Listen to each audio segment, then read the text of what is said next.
बिस्मिल्लाहिर्रहमानिर्रहीम। अस्सलाम वालेकुम। मैं हूं अंसर वड़ाइच और आप देख रहे हैं यूट्यूब चैनल खरी बात। नाज़रीन इकराम, फ्रेम में जिस शख्सियत को आप देख रहे हैं वो लाहौर की सहाफ़ती दुनिया का रोशन सितारा है, सीनियर तजियाकार है और सबसे बड़ी खासियत इनकी ये है कि इनकी सियासत पर बड़ी गहरी नज़र है। नदीम भट्ट साहब इनका नाम है और आज मैं इनसे पूछूंगा कि पाकिस्तान की हालिया सियासत किस करवट बैठेगी। जी नदीम भट्ट साहब, अस्सलाम वालेकुम। खैरियत से जी?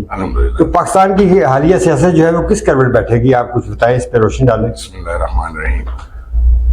सर जी, बज़ाहिर तो जो नजर आ रहा है वो यही है कि जो आपकी असल ताकतवर तबकात हैं जिन्होंने 2017 में चलती गाड़ी को पाकिस्तान की पटरी से उतारा था, वो उसका अजाला करने की कोशिश कर रहे हैं। ठीक है कि वापस मुल्क को वहां पे लेके जाया जाए और मियां नवाज शरीफ साहब को जो उनके साथ गलतियां हुई हैं, ज्यादतियां हुई हैं, उनको रिवर्स किया जाए। ठीक है, और मुल्क को उसी स्टेज से दोबारा चलाया जाए, जो कि बहुत मुश्किल है। आपके कहने का मतलब है कि 2017 से ये निज़ाम टूटा था, ये सिस्टम टूटा था, ये वापस आंडू करके उधर लेके जा रहे हैं। ये बज़ाहिर यही नजर आ रहा है कि वो उन्हें अपनी गलती का एहसास हो गया कि हमने ये ज्यादती कर दी हुई है मुल्क के साथ, नवाज शरीफ के साथ नहीं। सही है, मुल्क के साथ ज्यादती हो गई है तो उसका अजाला करने की बज़ाहिर कोशिश कर रहे हैं। अच्छा, बकौल आपके जो मुल्क के साथ ज्यादती हुई है, क्या ज्यादती हुई है पाकिस्तान के साथ इस दौरान? सर आप देखें कि अगर आप 2017 में आप अपने मुआशी हालात को देखें तो कि आज की बेसिक जो है ना कुव्वत, आपकी मुआशियत आपकी सही है तो आपकी कुव्वत है। आपके एटमी प्रोग्राम मिसाइल कुछ नहीं कर सकते, रशिया के पास सब कुछ था, लेकिन उसकी मुआशियत जीरो हुई तो वो टूट फूट गया। तो अगर आप देखें कि 2017 में जब आपकी मुआशियत थी वो दुनिया की 24वीं बड़ी मुआशियत में शामिल थी। बेशक, ठीक। और ये हम नहीं कह रहे थे, ये आपके इंटरनेशनल जो इकोनॉमिक अदारे हैं, बड़े बड़े और रिप्यूटेड अदारे, वो कह रहे थे कि ये 24वीं बड़ी मुआशियत है। ठीक है। और ये वो क्लेम भी कर रहे थे कि अगर पाकिस्तान इसी तरह चलता रहा तो 2030 तक ये टॉप 10 में आ सकता है। सही है। तो इसी चीज को देख के जो हमारे ताकतवर अदारे मुख्तदर हल्के हैं, उनके मुंह में आप समझते हैं राल टपक पड़ती है। ठीक है। तो वो इश्क इमरानी में, अच्छा, इश्क इमरानी में उन्होंने चलते मुल्क को पटरी से उतार के और अवाम का पैरा खड़ा। अच्छा, इश्क इमरानी बड़ा खूबसूरत लफ्ज बोला आपने। तो हम क्या कह सकते हैं कि ये जो दौर गुजर रहा है ये इश्क नवाज है? नहीं, ये आप नहीं कह सकते।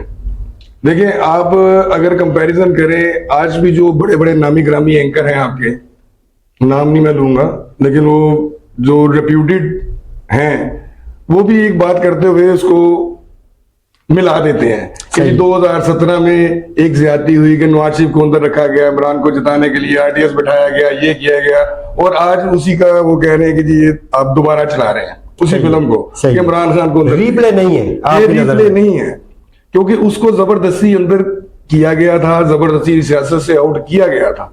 तो करप्शन तो की थी मियां नवाज शरीफ ने, वो तो एक अदालतों में भी केसेस चल रहे हैं, पानामा हो गया, लजीजिया हो गया, ये आपने वो फैसला पढ़ा जी, जिसमें उन्हें सजा हुई है? कि आपने उसके अंदर वो लाइन नहीं पढ़ी कि कोई करप्शन साबित नहीं हो सकी? अच्छा, सुप्रीम कोर्ट का जो फैसला था, ठीक है, साकिब निसार साहब ने, ठीक है सर। देखिए, अगर करप्शन नवाज शरीफ करप्ट होता, सियासतदान बेसिकली ना बड़ी वो समझे कि मजलूम मखलूक है मेरी नजर में। सही है, को जो भी उठता है उसके कपड़े उतार लेता है, चाहूंगा उसको पूछने वाला कोई नहीं। अगर मैं ये समझता हूँ जाती तौर पे, अब आप मुझे कहेंगे कि आप पटवारी हैं, लेकिन ऐसी बात नहीं है, बात मैं जो है वही करूंगा। सही है कि अगर तो नवाज शरीफ करप्ट होता, इस दौर की तो बात छोड़ देना, तो जब वो स्टार था उसका, उस वक्त बच्चा था वो, अगर उस वक्त भी अगर उसकी करप्शन होती तो जितना परवेज मुशर्रफ उसका जानी दुश्मन था वो उसे जाने ना देता। तो भट्ट साहब ये बताएं कि जो एवन फील्ड अपने फ्लैट्स हैं जी जी, और ये दीगर इंडस्ट्रीज लग रही हैं, ये नेशनल शुगर मिल्स हैं, फलां फलां फलां फलां, ये कहाँ से आ गया फिर इनके पास? कहाँ से आ गया? देखिए, एवन फील्ड की जहां तक बात है ना, बेसिकली उस केस के अंदर सवाल ये है कि ये पैसे इंग्लैंड कैसे गए। सही है, यही है ना? बिल्कुल सही। अब जिस दौर का ये केस है, उस दौर में ये कानून ही मौजूद नहीं था जो मुशर्रफ साहब ने बनाया था, बाद में ठीक हो गया। ठीक है, ये सारी दुनिया जानती है, मियां शरीफ एक रईस आदमी थे, सनदकार थे, बिल्कुल ठीक है ना, रईस आदमी था, जैनवन रईस आदमी थे। तो अब मियां पोते के पास कैसे आ गए? एक सवाल ये एंकर उठाते हैं। सही बात है कि 16 साल की उम्र में कैसे आ गए? और भाईजान क्योंकि उसका बेटा सियासत में था इसलिए उसने उसको नहीं दिए, उसके हिस्से के उन्होंने उसको पोते के नाम पे डायरेक्ट लगा दी। सही है। बेसिकली कमाई वो दादे की अच्छा, हसन नवाज और हुसैन नवाज के पास जो दौलत है वो विरासती है, विरासती है, ये करप्शन का माल नहीं है। बिल्कुल भी नहीं। और सर मैं आपको कह रहा हूँ अगर होते तो आपने क्या जोर नहीं लगा लिया, मुशर्रफ साहब ने लगा लिया, नियाजी साहब ने लगा सही लिया। है, सही है। अच्छा, मुझे ये बताएं, आप, मुझे लग रहा है कि आपका झुकाव नून लीग की तरफ ज्यादा है, महसूस होता है, जी, जी। ना हो, लेकिन मुझे ये बताएं कि जो आप इमरान खान पे इल्जाम लगा रहे हैं कि करप्शन, आपसे मुराद अवाम या इदारे या अदलिया, ये करप्शन क्या कुछ है इसका पस मंजर में कुछ? सर बज़ाहिर तो ये ओपन एंड शट केस है। ओके।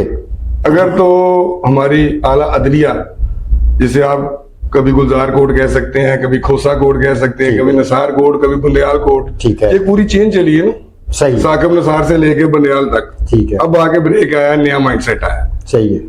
अगर बंदयाल साहब ना होते, क्योंकि ये अदलिया तो आइन को भी रीराइट करती रही है आपके सामने, बिल्कुल ठीक कि है। जब बारी आई हमजा की तो कानून की तशरीह और की, जब बारी आई अगली दफा परवेज लाई की तो कानून की तशरीह बदल दी उन्होंने। सही बदल दी। अच्छा, मुझे ये बताएं, अवाम में ये बड़ा सवाल है। मैं सॉरी आपकी बात कर रहा हूँ कि अगर बंदयाल कोर्ट ना होती, उसकी जगह पे अगर गैर जानिबदाराना कोर्ट होती, जेन्युइन सही जजीज, तो अब तक ये सारे केसेस ठिकाने लग चुके होते जो अभी तक लटक रहे हैं। ओके।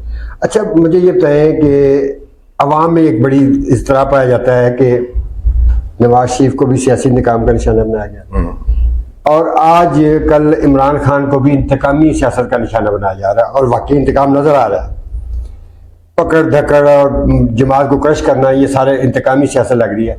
इसके हवाले से आप क्या कहते हैं? सर देखें, पहले तो नवाज शरीफ को जबरदस्ती क्रश किया गया, ओके। क्योंकि मेरा जाती है, आप पे एग्री होना जरूरी नहीं है, क्योंकि जो आपके मुक्तदर हल्के हैं ना, उन्हें तैयब अर्दवान वारे में नहीं है।